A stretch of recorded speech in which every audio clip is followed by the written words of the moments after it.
지금 제주도에는 예민 출신의 난민 신청자들이 500여 명 와 있습니다. 그래서 이들을 받을 것인가 받지 말 것인가 찬성하는 사람들과 반대하는 사람들이 동시에 어제 광화문에서 집회를 가졌습니다. 앞으로도 이 난민 문제가 이제 우리나라에서는 지금까지는 별로 사회 문제가 되지 않았습니다만은 사회 문제화 될 것 같다는 느낌이 듭니다. 사실 우리 성도님들의 가정 가운데서도 6.25 전쟁 때 북한에서 남한으로 피난 와서 정착한 가정들이 있죠. 저희 처가댁도 북한에서 피난 와서 정착한 그런 가정입니다. 우리가 이제 살다 보면 꼭 전쟁통이 아니더라도 이제 태풍도 지금 북상 중이죠. 그러니까 태풍이 이제 오게 되면 재난 지역을 미리 파악해서 대피를 시키든지 또 피신을 하든지 그렇게 하지 않습니까? 산불도 마찬가지입니다. 산불이 주택가로 번지게 되면 주택가에서 버티고 있을 수가 없는 것이죠. 피신을 해야 되는 것입니다. 우리가 살다 보면 문제의 크기는 달라도 내용은 다 달라도 위기에 처할 때가 있습니다. 공경에 빠질 때가 있습니다. 고통이 우리를 엄습해 올 때가 있고요. 아픔, 슬픔, 그리고 외로움이 우리를 짓누를 때가 있습니다. 그럴 때 과연 우리는 어디로, 누구에게 피할 것인가? 어떻게 문제를 해결할 것인가? 우리가 생각해 보아야 되는 것이죠. 7월을 이제 맞이하게 됩니다. 1년의 반을 보내고 남은 2018년 또 반을 보내야 될 텐데 참 늘 즐겁고 기쁜 일만 있으면 좋겠지만 늘 감사거리만 생겼으면 좋겠지만 현실의 문제들은 그렇지가 않습니다. 갑자기 모든 문제들이 한꺼번에 해결되지는 않습니다. 그래서 우리는 순간순간 피해야 되고요. 또 우리의 고통을 하감시킬 수 있는 분에게로 가야 합니다.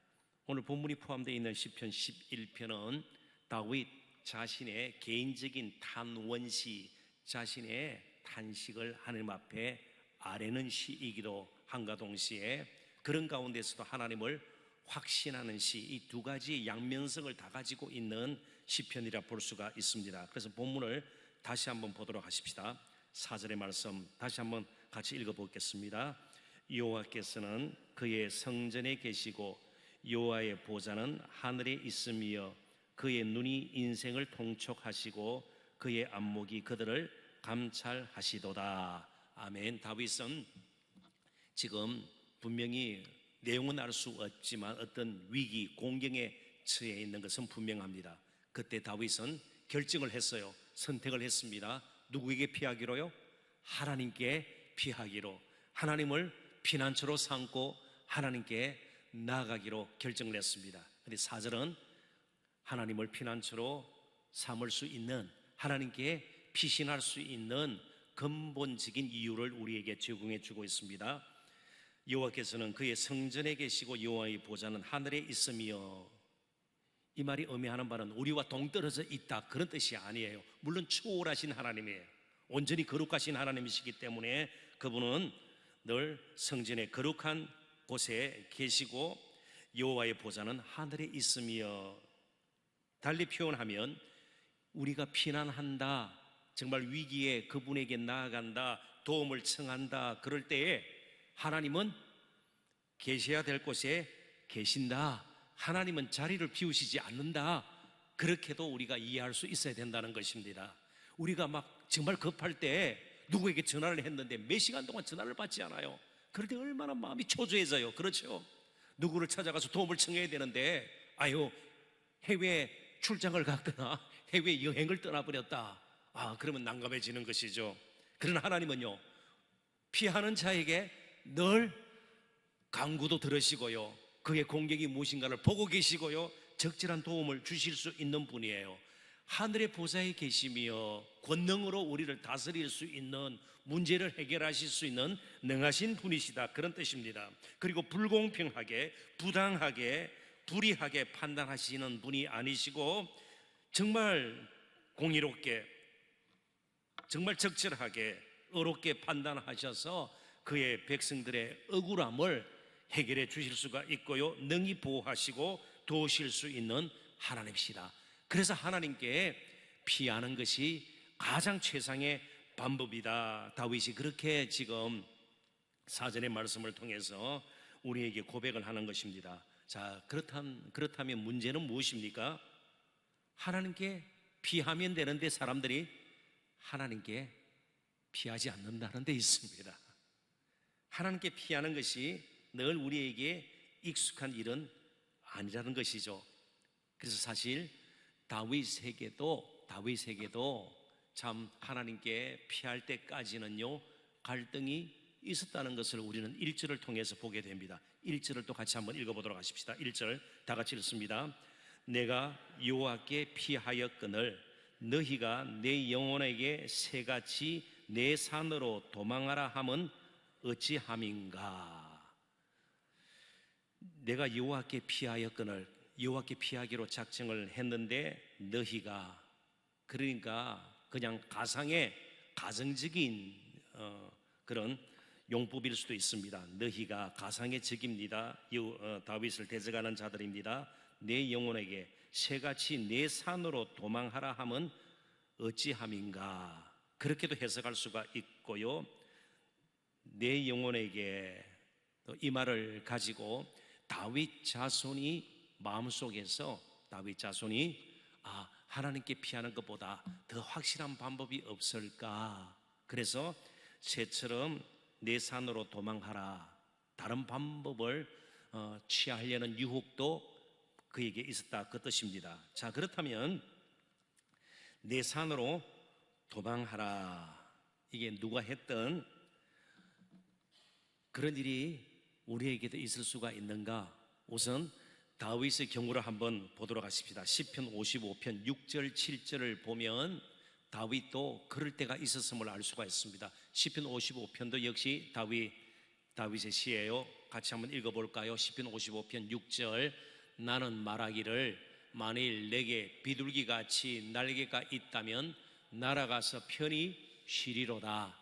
7절 내가 멀리 날아가서 광야에 머무리로다. 그러니까 다윗도 어떤 어려움이 생겼을 때 비둘기같이 날개가 있다면 바로 그 고통의 현장, 문제의 현장에서 벗어나서 광야로 가고 싶다. 실제로 우리가 그렇지 않아요? 뭔가 문제에 부딪혔을 때 문제를 뛰어넘고 극복하고 그곳에서도 계속해서 하나님의 백성으로 살아가기보다 목회자인 저 자신도 사실은 그런 현장에서 좀 벗어나고 싶은 생각이 들 때가 있는 거예요. 그러다 보면 하나님께 나아가는 것이 그렇게 쉬운 일만은 아니에요. 말처럼요, 시편에 나와 있는 것처럼 문제가 생겼을 때에 뭔가 지금 계속해서 결정해야 될 그런 순간에도 우리는 다른 생각들을 할 수가 있다는 것입니다. 그게 1절의 내용이죠. 자, 그렇다면 다윗에게 실제로 그런 일이 있었을까요? 다윗은 늘 하나님만 찬양하고 하나님께 기도만 했을까요? 늘 아름다운 신앙 고백만 했을까요?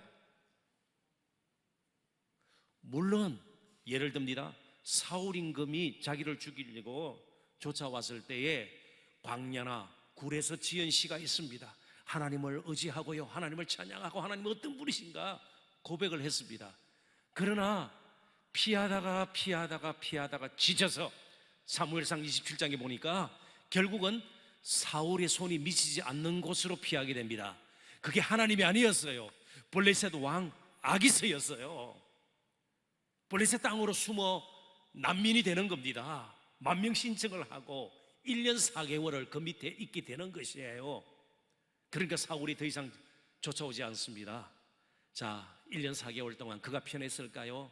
아니요, 그게 갈등이 있었습니다. 때로는 블레셋 사람들이 자신의 조국 이스라엘과 싸울 때에 이제는 아기스 왕 밑으로 들어갔으니까 정말 이스라엘과 싸워야 되는 그런 공경에, 또 다른 공경에 처하게 되는 겁니다. 그래서 F.B. 마이어라는 구약 신학자는 다윗의 시편을 쭉 깊이 연구한 다음 그 1년 4개월 동안 지어진 시편은 최소한 자신의 연구 가운데서는 한 편도 없다 결론을 지었습니다. 거기서는 시가 지어지지 않는 것이에요. 찬송이 되어지지 않는 것이에요. 현실적으로는 안전했지만, 피했지만, 그렇지만 그곳에서는 정말 하나님과의 깊은 교통은 가질 수가 없었다는 것입니다. 자, 내 산으로 도망가라, 이 말은요, 바로 스스로 안전하다고 생각하는 나의 산, 물질일 수도 있고요, 나의 힘이 될 만한 어떤 권세일 수도 있는 겁니다. 자신의 현실의 문제를 당장 해결해 줄 수 있는 어떤 세상적인 그 무엇이 될 수가 있는 겁니다. 내 산으로 도망가는 것이에요. 자, 그러니까 하나님께 피할 것인지, 내 산으로 올라갈 것인지, 내 산으로 피할 것인지 우리는 선택을 해야 되는 겁니다. 현실의 문제에서 벗어나서 정말 하나님께 가지 아니하고 현실을 피해버리는 내 산으로 가서 스스로 안전을 추구할 것인지, 우리는 이번 한 달도, 남은 한 해도, 아니 평생 우리는 선택하면서 살아야 합니다. 그러나 결국 다윗이 시편 전체를 통해서 보면 그의 결론이 무엇입니까? 그럼에도 불구하고 하나님은 나의 피난처시요, 하나님은 나의 요새시요, 하나님은 나의 산성이시요, 하나님은 나의 구원의 뿌리시요, 하나님은 나의 반석이시요, 하나님이 나의 힘이시고 나의 의지시고요, 나의 소망이시고 참된 도움이라. 결국 하나님께 피할 때에 근본적으로 문제가 해결됩니다. 사람의 힘으로, 다른 그 무엇으로 우리가 기도를 빼놓고 딴 것으로 나의 판단과 나의 지식과 경험 가지고 살다 보면 당장은 해결될 것 같지만 문제의 뿌리까지는 뽑히지 않습니다. 오직 하나님만이 진정으로 우리에게 안식을 주실 수 있는 분이시고요, 그런 문제의 가운데서도 문제를 띄워놓고 오히려 제가 자주 인용하는 말처럼 이제는 문제 해결하는 급급한 인생이 아니라 정말 다른 사람에게 문제를 해결하는 법을 이제는 깨우치고 경험해서 다른 사람의 답이 될 수 있는 자리까지 우리는 나아갈 수 있게 되는 겁니다. 다니엘도 이방 땅에서, 이방 왕 밑에서, 성전도 없는 곳에서 정말 하늘의 보좌에 계신 하나님께 기도하고 지혜를 구하고 위기에 처했을 때, 공경에 빠졌을 때에, 어떤 영적 시험이 그를 가로막고 있을 때에 여전히 하나님께 그는 피했습니다. 그리고 하나님께서 주시는 은혜의 능력으로 그는 계속해서 이방 땅에서도 하나님의 백성으로 살 수가 있었습니다. 새로운 한 달, 하나님께서 한시라도, 한순간이라도 우리를 놓치지 않습니다. 우리를 향한 눈길을 거두지 않습니다. 이유는 단 한 가지예요. 사랑하기 때문입니다. 제 아내를 보면 알 수가 있어요. 하루도 빠지지 않고, 빠질 때가 있는지는 모르겠어요. 제가 보는 이상은요, 계속해서 미국에 있는 아이들에게 연락도 하고, 며칠간 전화를 안 받으면 딸 아무 일도 없는데 말이죠, 어떻게든 아들하고는 화상 채팅이라 그러죠. 얼굴을 보고 이야기하려고 그러고요. 왜 그럴까요? 사랑하기 때문에요. 사랑하기 때문에요. 사랑하기 때문에 그렇습니다.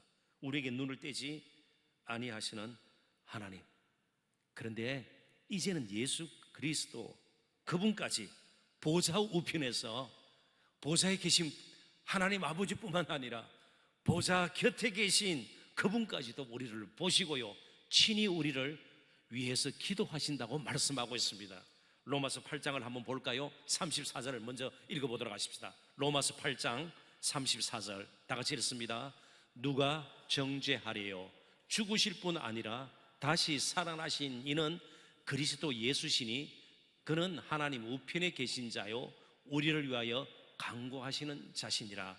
이 구절 말씀 가운데 예수 그리스도의 사랑이 바로 저 구절 가운데서도 넘쳐나고 있는, 젖어 있는 것을 우리는 깨달을 수 있어야 됩니다. 왜 그분이 죽으시고 다시 살아나시고요, 우리 위해서 기도하시나요? 저와 여러분을 귀하게 보시기 때문에, 사랑하시기 때문에 그래요. 그래서 결국 사도 바울은 이러한 그의 고백 가운데, 노래 가운데 마지막 로마서 8장 39절에서 이렇게 결론을 짓습니다. 다 같이 큰 소리를 읽어보십시다. 높음이나 깊음이나 다른 어떤 피조물이라도 우리를 우리 주 그리스도 예수 안에 있는 하나님의 사랑에서 끊을 수 없으리라. 아멘. 그 어떤 것도 하나님의 사랑 가운데 있는 우리를 하나님으로부터 멀어지게 할 수는 없어요. 끊어낼 수는 없습니다. 그 사랑을 무너뜨릴 수 있는 이 세상에 그 무엇도 없어요. 그 사랑 가운데 이제 우리가 혹시라도 우리 자신에게 크든 작든 문제가 생겼을 때 우리를 지극히 사랑하시는 그 하나님께 우리가 나가야 합니다. 사랑하면 할수록 더 보고 싶고 함께 하고 싶습니다. 그 하나님께서는 우리를 사랑하셔서 우리를 보시고 우리를 도우시기 위해서 감찰하시고, 물론 우리를 사랑하시기 때문에, 질투하시기 때문에 우리가 잘못됐을 때는 회개하면서 나를 이렇게 사랑하시는 하나님 앞에서 정말 이렇게 부끄럽게밖에 살 수가 없는가? 우리의 회개도 사랑 안에서 되어지는 거예요. 두려워서 벌 받을까 봐 회개하는 것이 아니에요. 그 사랑에 정말 부끄러운 자신을 바라보면서 내가 이렇게 사랑받는 존재인데도 내가 이렇게 추하게 살았구나, 그래서 회개하게 되는 것이에요. 사랑하면 더 보고 싶고 함께 하고 싶은 것입니다. 그래서 이제는 우리를 너무너무 사랑하셔서 우리를 영원토록 떠나지 않으시고 임마누엘이 되어버리신 예수님께서 이제 7월 한 달도 우리를 분명히 이끌어 주시리라 믿습니다. 그분을 정말 피난처 삼고 그 안에 있는 진정한 자유와 안식과 평강을 누렸으면 좋겠습니다. 팀 켈러 목사님의 말, 오늘 주일 예배 때도 다시 한번 인용을 할 텐데 꼭 한번 다 아는 말씀이지만 새겨서 또 마음에 품고 이번 한 달을 살았으면 좋겠습니다. 같이 한번 읽어볼까요? 오로지 사랑할 때만 상대방의 얼굴에 관심이 생기고 보면 볼수록 더 보고 싶어지는 법입니다. 하나님과 그분의 사랑이 더 생생하게 다가오게 해주시길 간구하십시오. 하나님 우리를 사랑하십니까? 그래서 더 보고 싶어 하세요. 우리 또한 하나님 진정으로 사랑한다면 하나님 더 보고 싶고 하나님께 더 가까이 나가기를 원하고, 그리고 하나님과 함께 하기를 원합니다. 내 산으로 올라갈 것인가?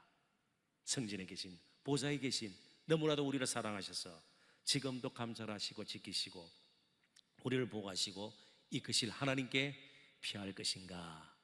7월 첫날 첫 시간부터 우리 마음을 다지고 그렇게 한 달을 살아내고 남은 한 해를 살고 남은 평생을 사시는 저와 여러분 되시기를 주님의 이름으로 축원합니다. 기도하십시다.